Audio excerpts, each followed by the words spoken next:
And welcome back, guys. Today is the rest day at the European Team Chess Championship, but still I wanted to make a video, and therefore I thought it would be a nice idea to go over some of the opening ideas of the tournament so far, which I thought would be the most interesting, and I've gathered a couple of them, which I want to show you in this video.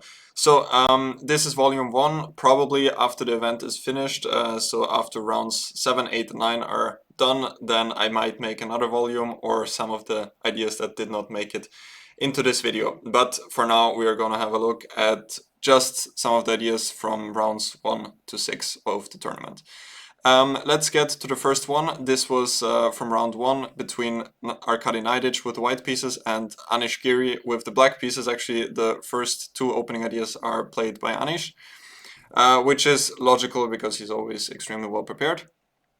In the first game, which we're looking at now, he had the black pieces, and Najdorf went for e4, and Giri went for the Najdorf, which he has also played after that against Shirov. Maybe there was another game as well, but he played it against Shirov at the very least, and also won a very nice game there. Najdorf played probably one of the most aggressive systems against Najdorf, which is bishop g5, and now Anish goes for knight bd7. I always have a feeling when I'm watching Anish's games in the Najdorf that these are some of his recommendations in his new Chessable course about the Najdorf, because I heard at some point that he's working on another Najdorf course from the black side, since he released one. I think it was already like 5 years ago, which was also absolutely excellent from the analysis. So he went for the line with knight bd7. Funnily enough, I'm also recommending this in my course from, I think it was also 2020 or 2021 when I released my Najdorf course for Chess.me. It was in German back then. I'll put the link to that in the description down below in case you're curious. I also went for that line with knight bd7 there. And after queen e2, now Anish went h6, which I did not recommend in my course. I went for the line with g6, which is quite rare, I would say, at least nowadays, because computers don't really like it at first. But I checked the course recently, and I was actually quite surprised that it's holding up somewhat well, still, the analysis, because engines have changed so much if you compare them from now to 5 years ago. But the line with g6 is still holding up pretty well. The whole point is that if white castles queenside, bishop g7, f4 looks quite dangerous. But after short castle, now e5 is actually a mistake, because now black can capture on e5, f takes e5, and now queen a5 is possible. And now actually white has to be a bit careful already to not be worse, because taking here is not good in view of queen takes g5, when black is just much better, because there's also a check on the king on c1, and the pawn on f6 is going to fall. Of course, white also has some other possibilities. I think h4 at some moment is possible, but all of this feels like the line is still in a pretty good shape. I should also mention that queen e2 is of course not the only move in this position. Bishop c4 is quite a new line as well, very topical, which is also not without venom here. I believe that queen b6 here is the main move, if I'm not mistaken, and after bishop b3 it goes on with e6, and at some point white takes on f6. I haven't checked a lot of Najdorf in quite some time, so as you can see, I'm not super familiar with even the start of the line here after bishop c4. Also possible is f4, of course, but it's not as dangerous after the main move e6, just because here black still has the option to go e5 in one go at some moments. Like queen c7, for example, is one move. Also, black is going to have opportunities to play with g6 later on. And therefore queen e2 is regarded, at least from what I can say, as one of the most critical moves, and also one of the most aggressive ones. I think also Negi, who wrote the book on the e4 repertoire, who also gave bishop g5 against the Najdorf, contributed to queen e2 being such a popular line. His book is already quite old, but his analysis was also fantastic, considering that it came out, I don't know, it was like 2017 or something. And it really changed a lot about all of the theory in the Najdorf with bishop g5. But let's get back to Giri's game. So he played h6, bishop h4, now g6. Najdorf played the main move, which is f4. Long castle immediately would be imprecise because now after e5 the white knight has to retreat, and now black can go bishop e7, and white is gonna have a harder time getting f4 now, because if he would play it immediately, black could just capture and would be a pawn up. So knight played f4, main move, now e5. Also mind you that bishop g7 here doesn't work as well, because in all of those lines which we've just seen, let's say this position, now e5 could come, and after take now black does not have the trick with queen a5 because the bishop is not hanging on g5, and here black is just losing a piece. So Anish went for e5, f takes e5, d takes e5, and now long castle. It looks like this is dropping a piece, but taking on d4 actually does not work because of e5, when white is gonna capture on f6 on the next move with a lot of interest, and I think black has already lost here. If I remember correctly, it also does look pretty bad. It's also important, therefore, I think to trade in between. I don't know if long castle immediately, if it was possible here to take on d4 due to some differences, but anyway, taking on e5 is definitely the most precise move order, because anyway, at some point white probably has to take on e5.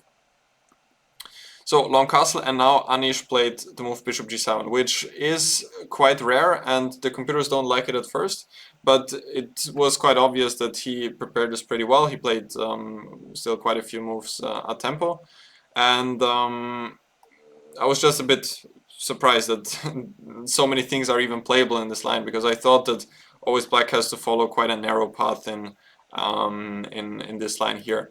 I also had a game here from the white side, actually, against Marin Bosjosic, who played against me the main move with queen c7 here, and after knight b3, b5, and I played against him the move rook takes d7, which is one of the lines which is often regarded as being just a straightforward draw, because it continues knight takes d7. Otherwise, if black would capture with another piece, the knight on f6 would be hanging.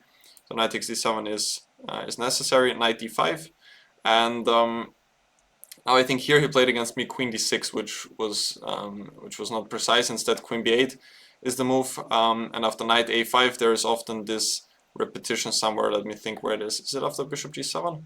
Bishop g7, I remember some knight c6, knight a5 repetition, queen f3, short castle. Is it there somewhere? Must be here. Yeah, that's the... I have the correspondence database open now. So this is how many games here finish in the very end. But Anish played the move bishop g7, now, which looks also quite natural, because you want to place the bishop next to the king after castling short. But of course the pin along this diagonal can be an issue sometimes. And now Knight played the move knight b3, knight f3, which is probably not the most critical try in this position. The computer prefers knight b3, and here I did some analysis now. There was one correspondence game as far as I could see, and that was also not a problem for black. There have been some other games as well. For example, David Navarra played it last year from the black side as well. So after knight b3, I mean knight b3 also natural to some extent, because after queen c7, which is the main move, white also goes knight b3. So if you play this line, then I mean knight b3 is probably going to be also the most likely move to appear here. So black should castle short, and now white has two moves which I've analyzed. The first one is king b1, the second one is g4. If white starts with g4, then black should immediately seek counterplay with b5. And I feel like the most important thing in this line is that whenever knight d5 comes, then black has to play g5. Just to break the pin. Of course, it's quite a weakening move, weakening the f5 square, but black will get a lot of dynamic possibilities. For example, this was one game between at least one Cuban grandmaster from the black side, Albornoz Cabrera, who is a big expert on the Najdorf. And here he would have had a nice chance to play e4, opening up the diagonal for the bishop on g7, and queen takes e4 is not good in view of knight f6 when g4 will fall on the next move. So here black is already doing more than fine, objectively speaking. A3 is the most critical move according to the computer, and here surprisingly again black has a couple of different choices which are all pretty sound from an objective point of view. I feel like bishop e7 is probably the most natural move, but after running some depth here, even a5 was possible, which is just dropping the pawn on b5. But after that, if white takes with the knight, for example, then e4 could also be attacked, and black is just gaining more and more time. This was the best variation after some depth in the end. When here, I mean, if this comes, I would be quite happy as a Najdorf player here with black, because white's king can become quite weak, even though of course black's king, after if h4 h5 comes successfully, then black's king will also be under a lot of fire. But a5, yeah, this is a bit too much. Rook b8 was also possible. I think if something else than bishop b7, probably rook b8 can be played, and only then a5.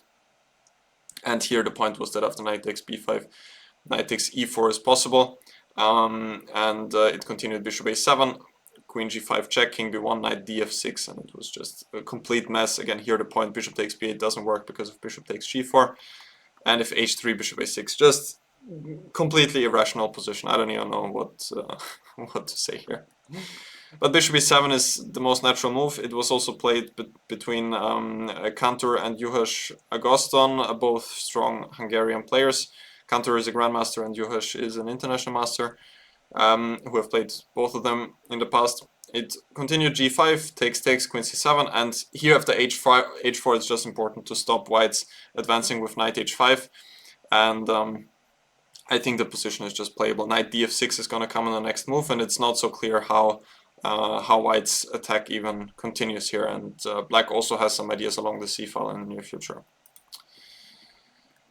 So king b1 is another move which I've checked here, and it was also the only move which was played in correspondence. Still, we should go for b5, g4, and now b4. So if white doesn't go a3, we can even play b4 ourselves. And why I'm showing you this, not only because it's objectively speaking critical, but also because Navarra had a pretty nice game here, and there was quite a nice motive there.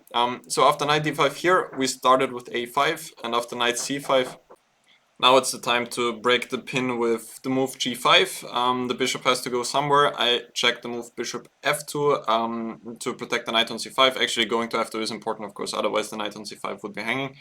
Knight takes d5, and now rook takes d5 was played in the only correspondence game in this line, when it continued with queen c7, h4, g takes h4, rook takes h4. When the position definitely does look a little bit scary for black. After knight f6, rook d3, both players settled for a draw here. Objectively speaking, everything is fine here, but I mean, this should be investigated a bit further, all of this line here, because it is quite critical. I would just like to close off with this here, with the move e takes d5, which was played in the before mentioned Navarra game. Navarra played knight takes c5, bishop takes c5, and now queen f6. This was quite a nice idea, which I just wanted to point out, that black can and should sacrifice the exchange on f8. And after that, black would get pretty nice compensation over the long diagonal. The best for white would be to take on f8 immediately, king takes f8, and now go queen e4. And black's lucky resource is that he has the move bishop takes g4, with the beautiful point that if white just takes the piece, now e4 comes, and white's only move not to get checkmated here is c3. And after b takes c3 here I stopped. Computer gives about zeros, but it does look pretty scary for white, with c2 being an immediate checkmate threat on the next move. Black has a full rook down for just 2 pawns, if I count correctly, but it's quite obvious that black has quite a strong attack. So in Navarra's game, white played queen e4, and now Navarra played queen f4, which was a nice move, and after the exchange, black already had a much better endgame, because this passed pawn is not going anywhere, and black has 2 huge assets with those connected passed pawns, and the 2 bishops could also become pretty strong, and Navarra won a very nice game here. Let's get back to Anish's game. After bishop g7, Najdorf played knight f3, and now after queen a5, this is an important move, stepping out of the pin, and also keeping an eye on the a2 pawn, so that knight d5 immediately is not possible. The game continued king b1, short castle, knight d5, knight takes d5, rook takes d5, and b5, when Anish later on got all of his forces out with knight b6, then later on even started an attack with knight a4, and later on won a pretty nice game, but yeah, here the theoretical part basically stops, so I think it's a good idea to head on to the next opening idea. So as I mentioned earlier, also the second opening idea is by Anish Giri, and it was from round number 2 against Radoslav Wojtaszek, the Polish grandmaster, who was also in the team for good cash at the previous World Championship match against Ding Liren. Anish opened with e4, e5, knight f3, knight c6, bishop b5, a6. Wojtaszek is a big expert in the Ruy Lopez Marshall, also a huge Najdorf player, but against very strong opposition like Anish, he mostly opts for the solid Marshall.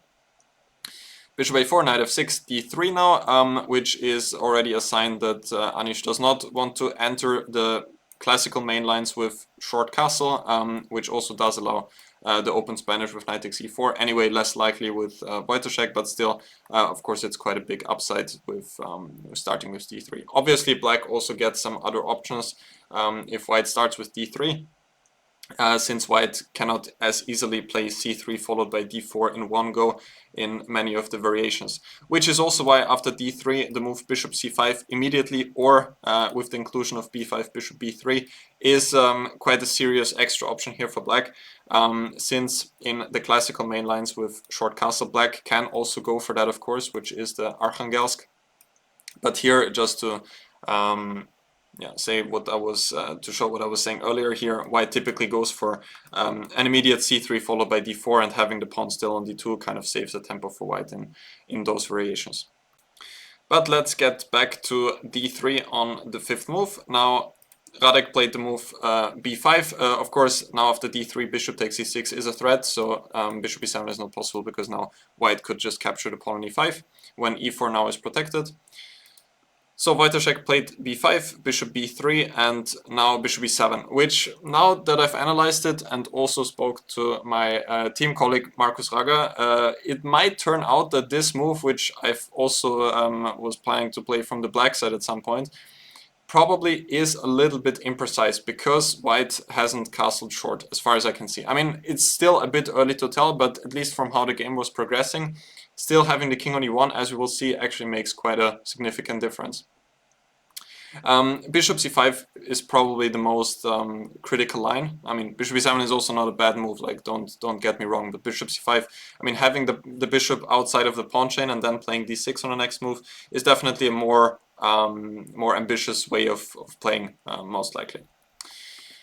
But of course, if you're a Marshall player, then typically you would like to place the bishop on e7. Now Anish went for a4 and Wojtaszek went for b4, which is also one of the typical replies in the classical move order if white starts with short castle. Other moves include for black either the move rook b8, which was often played by Magnus in the classical anti-Marshall move order, or also the move bishop b7 is possible at this moment, which are both playable. But Wojtaszek went for b4 and Anish went knight bd2, now d6. I would also like to mention that even here bishop c5 is a possible move. I think it was one of the computer's top choices, with the idea to then just play d6 on the next move and again having the bishop outside of the pawn chain. But Wojtaszek played d6, now knight c4 came. Otherwise black could have the idea to go knight a5 to attack the bishop and also to stop knight c4. This is quite a typical idea for black here. Only problem is that knight a5 probably doesn't work immediately because e5 would still be hanging. So knight c4, short castle, and now we are basically at the start of at a new position after Giri's next move, which is bishop e3, what he played here. This is a novelty, and it's quite a nice plan overall, which he played now, because short castle would definitely be possible, but black's position would be quite solid. I don't know also how he would play here. Typically black can go for something like h6, rook e8, bishop f8, bishop e6, something along those lines. With a playable position, maybe white has some small chances for an advantage, but it should not be anything too bad for black. But with the move bishop e3, white is keeping the king on e1 flexible, and it turns out that actually castling queenside in this type of position is quite a serious option, which I did not know before that. Like, I think I've never seen a line in the Ruy Lopez where white has castled queenside, like, that I think about it now. Maybe one or two, but it is really a super rare occasion. Bishop e6 was played by Wojtaszek, and now queen e2, so still not going for short castle. Knight g4 was played, and here Anish played bishop d2, which is a good move. Also, immediately long castle would be possible. Objectively speaking, the computer even preferred that a little bit, with the point that after knight takes e3, white recaptures f takes e3, and now white has the plan to go just king b1 on the next move, and then maybe d4 if it works well. Also, advancing on the king side would be an idea, like going king b1, then maybe rook g1, g4, g5, h4, h5, just gaining space and attacking on the king side. Position looks pretty dangerous to me if I look at it, because I don't really see what black is playing for here. d5 is not really gonna work, because e5 is most likely gonna be falling there, and yeah, white just has so many easy moves here and easy plans to follow. Anish went for bishop d2, which was also a good move, still having the option to castle queenside and not wanting to give away the bishop here. Wojciech played d5, e takes d5, bishop takes d5, and now anyway queenside castling. So it's really important that this move a4 and b4 have been included. Like if we imagine this pawn still being on a2 and the other pawn being on b7, then black is gonna have a much easier time to advance with the pawns on the queenside. But here just everything is closed, so black cannot really black cannot launch an attack at the queenside whatsoever. Around here, after bishop c5, bishop e3, now queen e7, knight fd2 was another nice move, trying to get the knight to e4. I wanted to stop the analysis here after knight takes e3, f takes e3, when Anish had a very pleasant advantage. The game later on, unfortunately for him, ended in a draw, but still I was really positively surprised by this whole opening outcome and opening strategy, actually. Like, it was not... I'm not even sure that you can call it like an idea. Probably you can, but it's just the whole strategy and the whole idea behind it, which really fascinated me. That it's possible to castle queenside in the Rui Lopez at some moment. So that was Anish's second opening idea from this tournament, which I really liked. And now let's head on to the next one. So the next idea which caught my eye was a King's Indian. Actually, the next two games were both King's Indian, and quite some interesting games especially from the black side. This game we're having a look at now was between Luca Moroni, the board one of Italy, and Maurizio Marcandria, the board one of France. Now, Moroni played d4, knight f6, c4, g6, knight c3, bishop g7, e4, d6. We have the classical King's Indian, and Moroni went for the very modern line with h3, followed by bishop e3. Maurizio went for c6, which is already a rare move compared to the main line with e5. Typically, white's idea here is that he has still the knight on g1, he would go for d5 and then gaining space on the king side and starting an attack. Typically, the idea is to play g4 next and then knight e2 followed by knight g3, and then slowly prepare an attack with h4 and h5 on the king side. e5 of course is possible, and black is also not without counterplay here, but Maurizio played the move c6, which is quite a rare line. I would also like to mention that in my recent King's Indian course, which is still not on the market but will be in the next month or two, I recommended the move knight a6, just a small spoiler here, which could see some similarities from c6 as well. But there are some up and downsides for both move orders. Like if you play knight a6, then going c5 in one go could still be an option. But if you play c6, then you don't necessarily have to place the knight on a6, and you have the exact idea which was played also in the game by black. So there are some differences from the move orders. But if white would go for the move knight f3 here, then I would say that probably black should go to the same line with knight a6, which can also be reached via this move order. If knight a6, knight f3, now c6, this is one of the lines I went quite deep in my King's Indian course for chess-base. But Moroni went for the move g4, which is a very natural way of following up, because now if black would go e5, then white anyway has the move g4, which is typically what he would like in this type of line. But Maurizio went for the move queen a5, which during my preparation for my King's Indian course I also came across, but I completely missed his next move while analyzing, which Yeah, it was just my mistake, and huge kudos to Maurizio or his coach to coming up with this quite interesting idea. I don't know. I guess he found it from his home. Maybe it was just brilliancy to come up with it over the board as well. That's possible too. Moroni played bishop g2, just protecting the pawn on e4, and now Maurizio played queen b4, which is a novelty already. Just starting a double attack on the pawn on b2 and the pawn on c4. I think this is a very nice practical try, and it's quite difficult for white to reply in the most effective way to this move.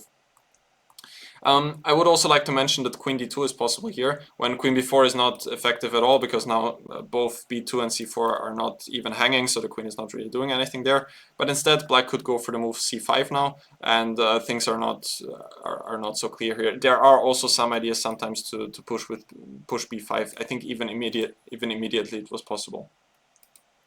But let's get back to the game. Moroni played bishop g2 and now queen b4, and Moroni, of course, not being familiar with the move, went for the very natural reply queen b3, which I think that many players would go for in this position, because you're keeping everything together, and the queen on b4 is just a bit annoying, so you would also like to exchange it.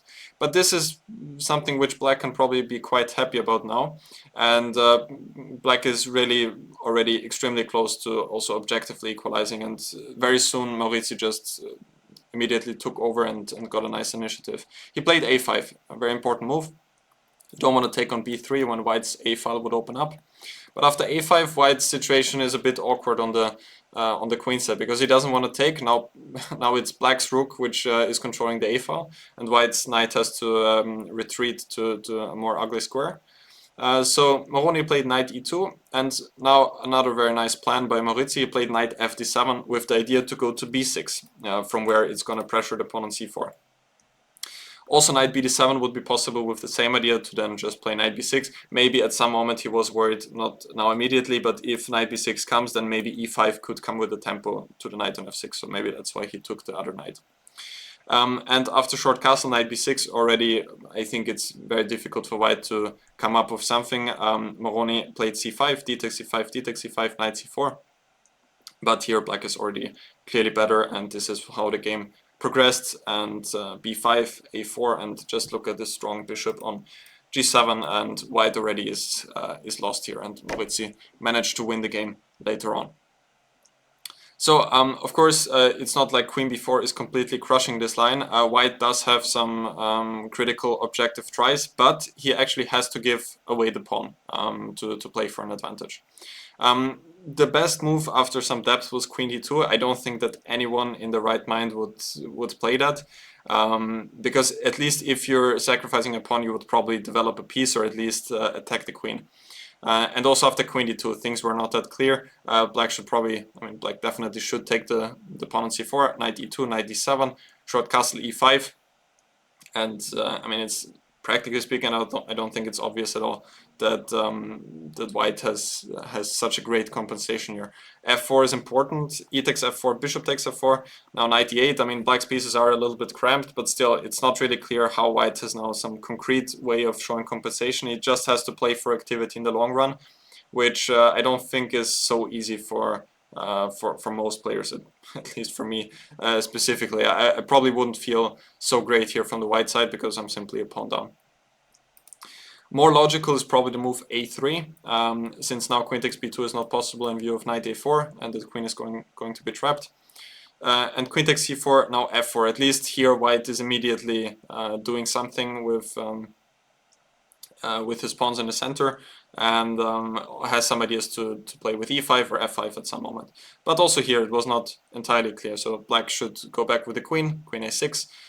You should be a bit careful that it doesn't get trapped with bishop f1. Still, now it's probably not a threat. Like, also here the queen could still go back to e6, but the queen will find a nice place on b6 at some moment, and also black would like to play with c5 to just get some space for his pieces.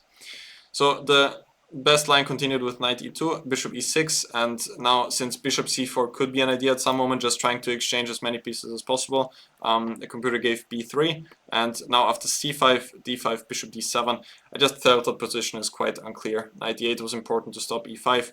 And something like this is just completely irrational once again. I mean, typically white has a pawn on c4. When that would be the case, black would probably just be completely lost here. But with this pawn missing on c4, it's not clear at all. Like, it's not so easy how white is actually going to attack now, and black had a couple of ideas. For example, a5, a4 to launch a counterplay. The knight often goes to a6 just to develop, and things are not so clear, as I said. So yeah, that's the line with queen b4. Again, queen b4 was a novelty. Of course, white has some other options here with after c6, for example, knight f3 should be investigated, but I will refer to my King's Indian course for that, where I go into a lot of depth after the move knight a6, typically followed by e5, but sometimes black can even stay flexible to then play for the idea with b5 in some cases.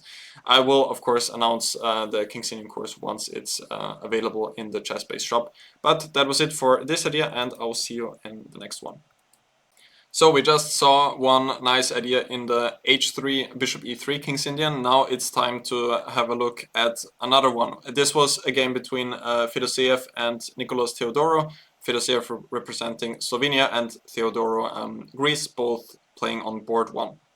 This was from round 3 of the European Team Chess Championship. Fedoseev played d4, knight f6, c4, g6, knight c3, bishop g7, e4, d6, and now not h3, which was featured in the previous idea, but instead the classical setup with knight f3, short castle, bishop e2. And after e5, Fedoseev went for the line with d5, which is, apart from short castle, sort of the most critical try in this position. Obviously also bishop e3 is quite a serious line here as well.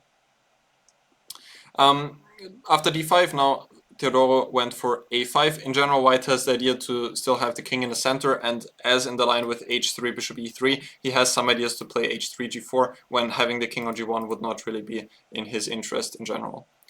a5, preparing knight a6, knight c5, and after bishop e3 here, Theodorou played a move which was quite surprising to me. He played the move knight a6, which, of course, yeah, if a5, you want to prepare knight a6, knight c5.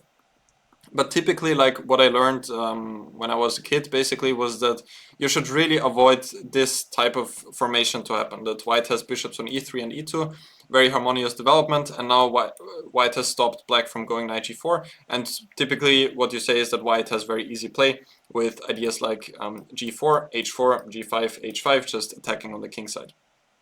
But it turns out that things are actually not so simple, and black is really quite quick with some counterplay with f5, as we will see also from Theodorou's game.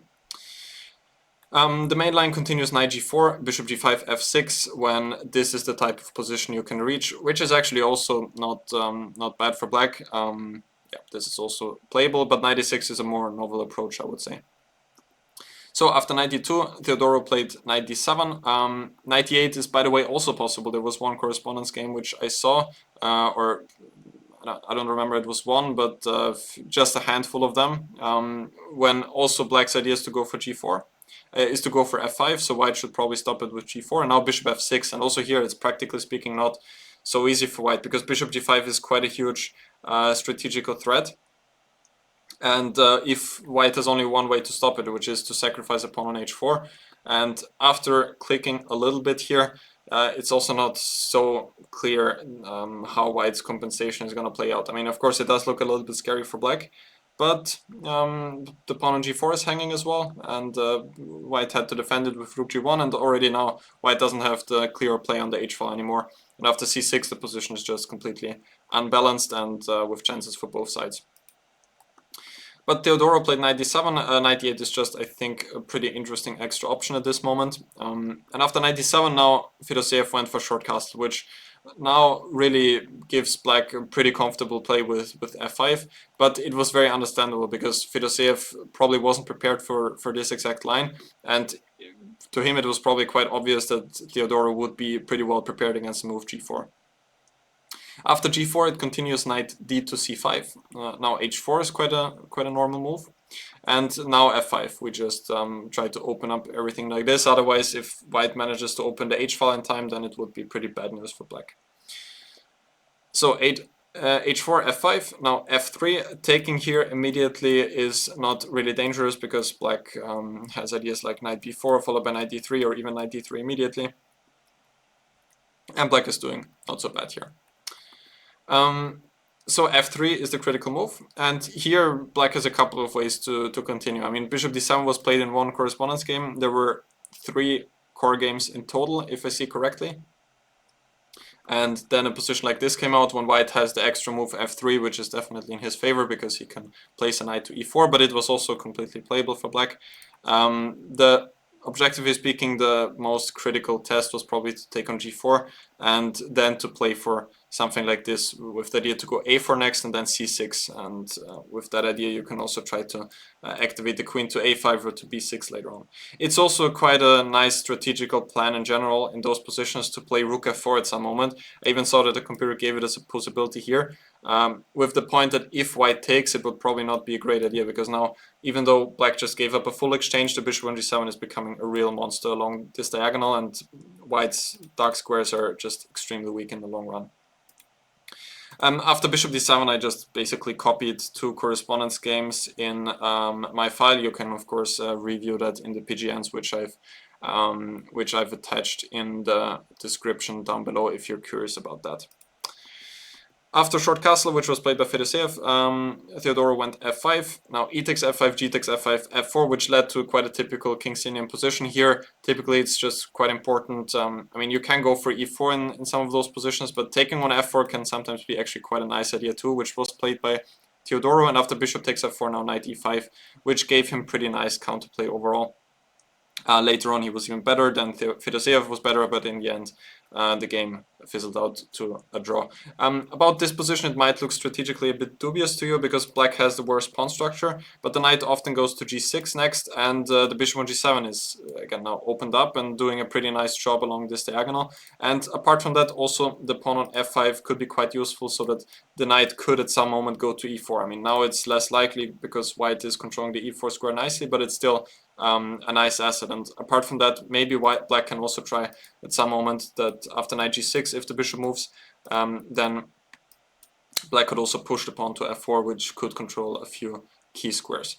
So that was Theodore's idea in the King's Indian. Now it was enough King's Indian with 2 games. Maybe there's going to be a bit more in the remaining rounds, which can be featured in volume 2. But that was it for now, and I will see you in the next for the next opening idea.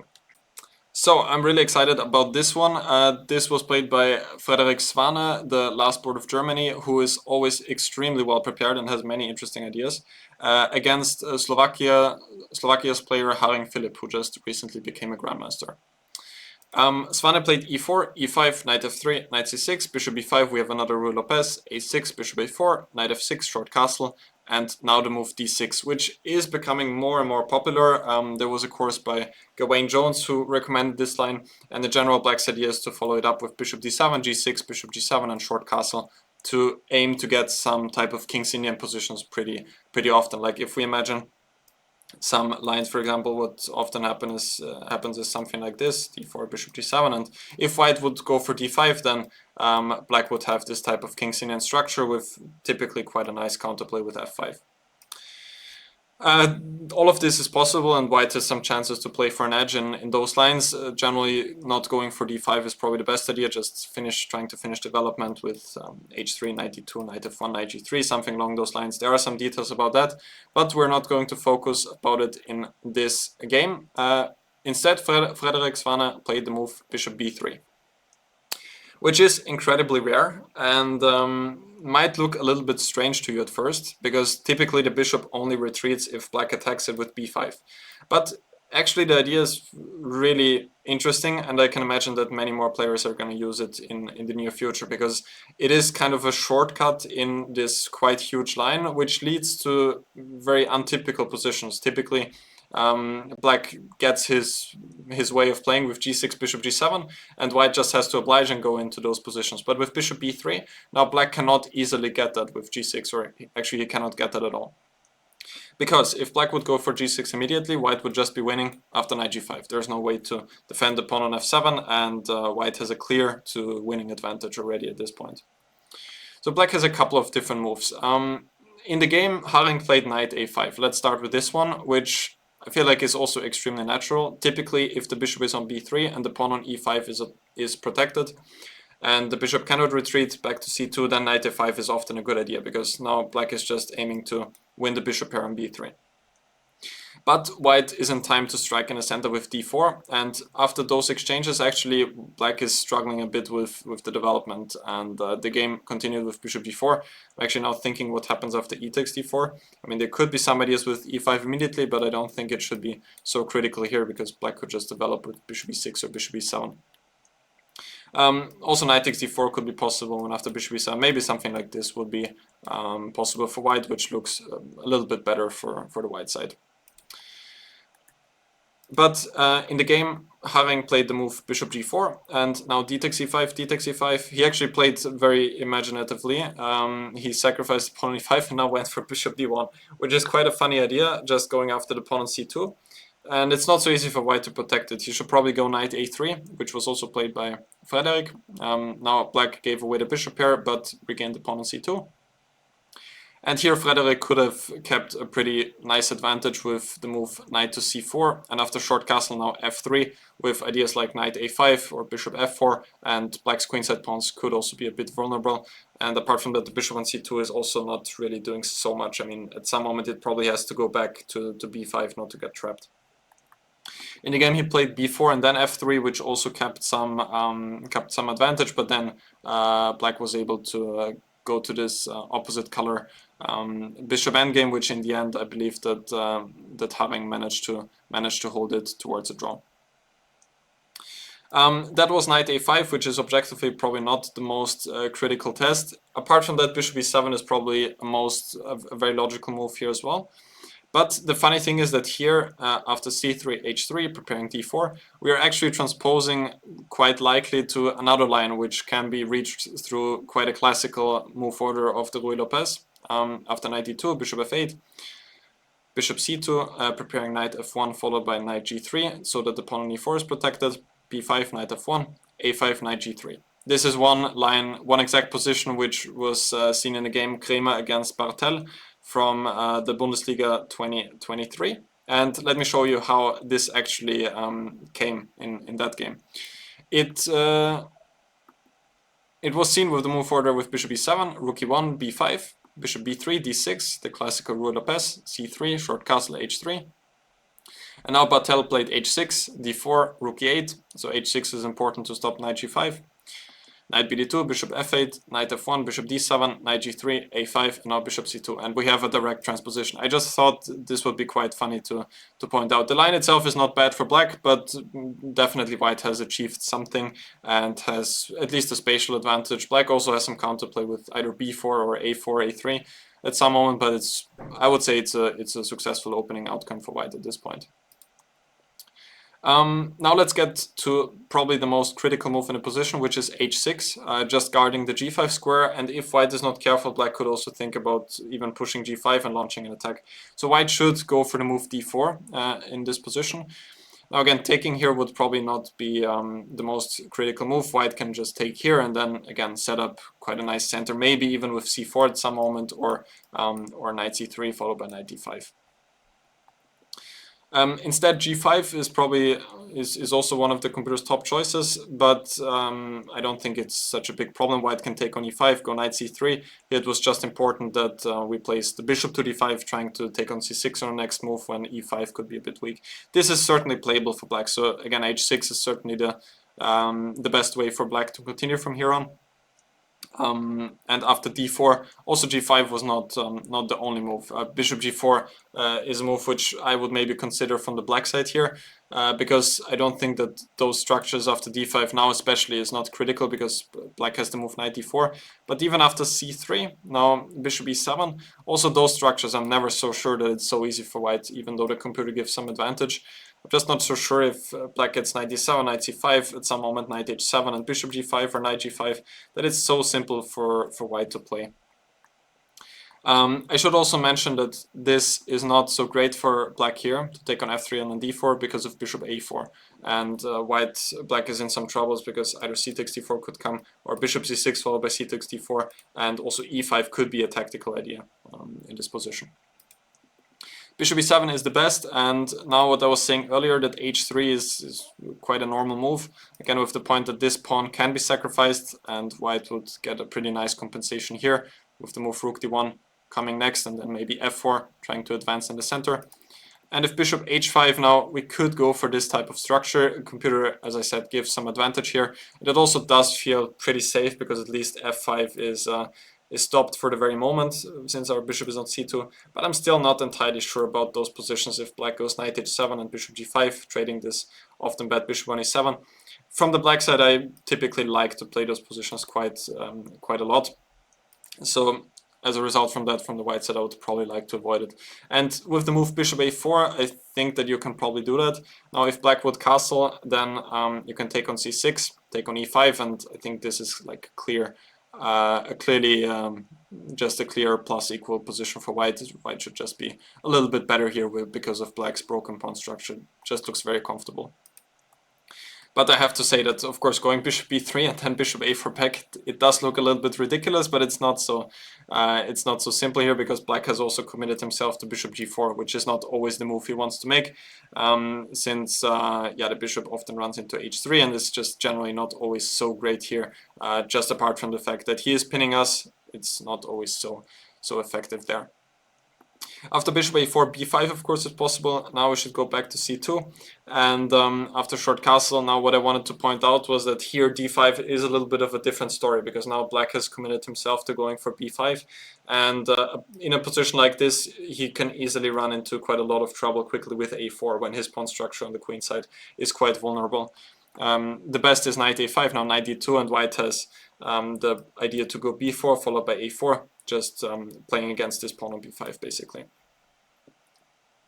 With some advantage for white at this point, also not entirely bad for black of course, but just a novel approach to this line, which I think is quite a cool thing. I mean, bishop d7 followed by g6, bishop g7 is quite a huge line nowadays, and with the move bishop b3, I think you can surprise really many of your opponents here at this moment. So a fantastic idea by Frederick. Really kudos to him for finding that. And yeah, that was it for the Ruy Lopez from this line, and now let's head on to the next idea.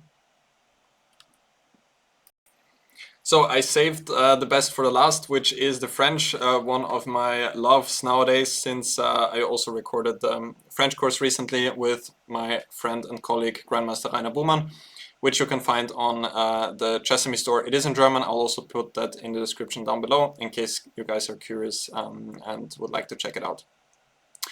This was a game between Montenegro and Croatia, with Sasha Martinovic having the black pieces, who is a huge expert not only in the French. Generally, he is extremely well prepared, but he is one of the biggest theoretical experts in the French nowadays. So if you're interested about some ideas in the French, you should always check his games there, because he does a lot of work in many of those lines and comes up with very interesting ideas. He played against Montenegro, against an opponent with around 2350, so it was on the last board in their matchup, and I believe that Sasha also managed to they won the match in the very end, and Sasha managed to contribute to that result with his victory here. White chose the advanced variation of the French, c3, knight c6, knight f3, bishop d7, bishop e2, knight e7. This is one of the approaches. Of course, black has many different ways to handle the position, but knight e7 is also the line which I play with black, and which me and Rainer Buhmann are also recommending in our course. There we always go for the move knight f5 next without taking on d4, which is quite a nice line as well, and has just caught up recently with modern theory. Still not such a huge line compared to many others. Knight a3 was played by white, the point being that whenever knight e7 comes, he can go for that, since if he would go for that immediately, he would need to count on black being able to capture on a3, ruining his pawn structure. But that's out of the question after knight e7, since this diagonal is blocked. C takes d4 happened. Again, knight f5, knight c2 is what me and Rainer Buhmann are recommending in our French course for the black side. But c takes d4 was played, c takes d4, and now the move f6. This is where everything starts. A very rare idea. Let me actually check how many games there are. Only 20 games starting from this position, where there are more than 2,000 games. And objectively speaking, it is completely sound, and it does ask quite a few questions to white from a practical point of view pretty early on. And Martinovic was able to get a winning position just after a couple of moves. White has a couple of different ways to continue. Let me show you first how the game unfolded. White played knight b5, threatening a little uncomfortable check on d6. So black went knight f5, and e takes f6 was played, and now a6, a very important intermediate move, since black would like to recapture with the queen, which is not possible yet because of knight c7. So black played a6 first, and white immediately went wrong with g4. I'm actually not sure what happened at that game. Maybe he mixed up some lines, because g4 is quite a typical idea in this specific line with f6, but here it just doesn't really work. After a takes b5, now g takes f5 was played, and after queen f6, now black already has close to a winning position, because white's king is really weak, and black is gonna castle very quickly with bishop b4, followed by short castle next. And yeah, Sasha managed to win the game in 26 moves from there on. So after 26 moves of play, the game was already decided in his favor. At this moment, f7 was still the best, but also not so obvious here. I mean, the idea is to weaken black's king and only then to take on f5, but also here black was already better. Let's stay with this line for the very moment. After knight f5, e takes f6, a6. White should go for the move fg7, bishop g7, and now g4. Maybe this is what white was mixing up at this point. And after a b5, now only g takes f5. Still, I would probably prefer black's position here, because after short castle, rook g1, king h8, take on e6, bishop e6. It's not really clear where white's king is going. Black is a pawn down for the moment, but it should be quite clear that black has pretty fantastic compensation overall. Black's king is pretty safe in the corner, and as I said, it's not so obvious where white's king is going, and black can also try to use the a file, go b4 at some moment, fix the weakness on a2. So it just feels like things are going on from there on with chances for both sides. Also g4 immediately here was possible after knight f5. Now g4, again a6 is the important idea. G takes f5, a takes b5, with some chances to transpose. If white would take here, this would be bad and leading to the Martinovic game. Instead, rook g1 was apparently better at this point, but also here it does seem like black is just getting all of his forces out. And king h8 is coming on the next move, and at some point the pressure in the center is going to release, and then black is able to use the f file for his advantage. After f6, so we had a look at knight b5. Short castle is also possible. This was played by Mendonca, but he quickly ran into trouble after f takes e5, knight takes e5, knight takes e5, t takes e5. Now just knight g6, pressuring the pawn on e5. And Mendonca played the move bishop d3, which I'm not sure if he missed that knight takes e5 is possible, or that he just misevaluated this position, because it's possible to save the knight by going back to f7. I mean, I cannot imagine that he missed it, because he's a very strong player. Maybe it was kind of a blackout or a misevaluation, that he thought that he would have quite some compensation here, which is also possible, because it does seem like white has some forces towards the king side, but objectively speaking, black is actually clearly better already. He can develop his pieces with g6, bishop g7, for example, on in the next few moves. Of course, white is not worse here, but bishop d3 is a mistake already when black is much better. E takes f6 might be, objectively speaking, the best try. G takes f6, and now maybe knight b5, but it's also not entirely clear. I mean, short castle was played, for example, in correspondence, but black managed to get a pretty comfortable position. Just bishop g7, knight c2, and now a5. This is not necessary for sure. I mean, short castle would be possible as well. Black just wanted to stop b4. That was the idea. Knight h4, short castle. a4, now e5. So this is what black is really playing for in this line. It's a huge fighting position with great winning chances for both sides. But black has the big trump that he has the majority in the center, which he should try to move as quickly as possible. So this is how it unfolded. Black went f5, and looks at least okay for black. Computer was also giving giving equality at this moment when we could also imagine that it could go wrong for white. Like if knight g6 comes and white would have to take, then our pawns are really starting to move forwards after g5 comes.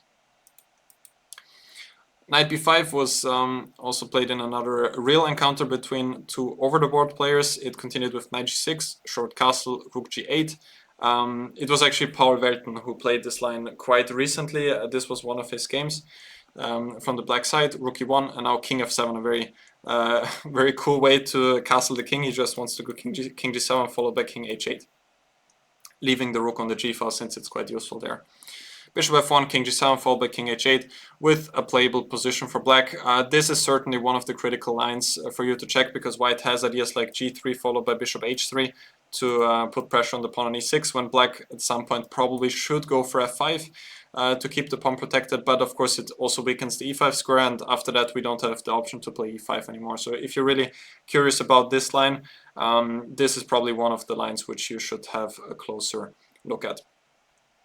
Anyway, that was it for Volume 1 of the European Team Chess Championship Best Opening Ideas. I hope you enjoyed it and hope that you can use some of the ideas in your own games successfully.